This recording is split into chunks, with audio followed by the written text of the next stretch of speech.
with Mahindra, increased competition in its bread and butter SUV segment, price wars and regulatory headwinds have put M&M in a tight spot. In July, for the first time ever, none of its products, in fact, made it to the list of top 5 selling SUVs in the country. And we here at CNBC TV18 try to understand how M&M is trying to get its mojo back. On the face of it, M&M is doing just fine. It has seen as utility vehicles grow month after month this fiscal. It responded quickly to the diesel ban by re-engineering engines of the Scorpio and the XUV, and the company maintains a good guidance for the rest of the year. But look beyond the numbers, and there are worrying signs for the country's preeminent SUV maker.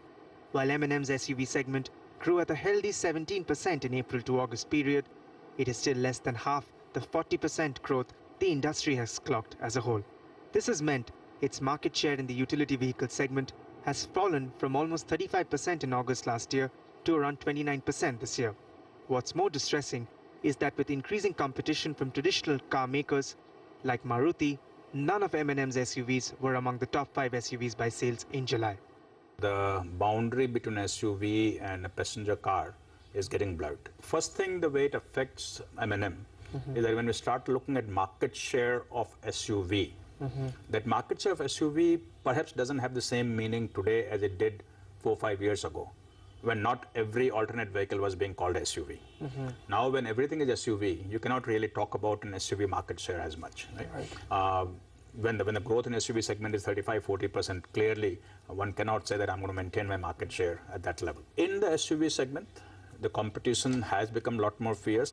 The big bet with the KUV 100 has also not quite paid off.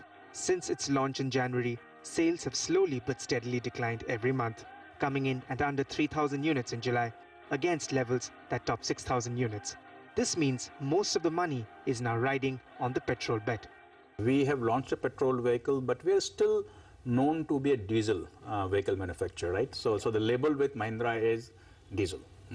And therefore, a lot of people who want to buy a petrol vehicle still may not be convinced that Mahindra petrol vehicle is as good as a Mahindra diesel vehicle.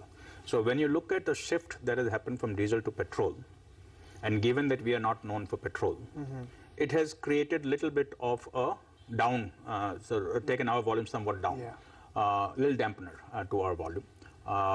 Now, as a petrol vehicle gets used, as more and more people talk about it, as the confidence comes up, I would certainly hope that, that the volume will come up. But M&M is not throwing in the towel just yet. It is working overtime to plug product gaps with competitive pricing, whether it's a refreshed version of its old warhorse Bolero, or its first petrol-powered Scorpio, or its first crossover product to take on Maruti's Brezza.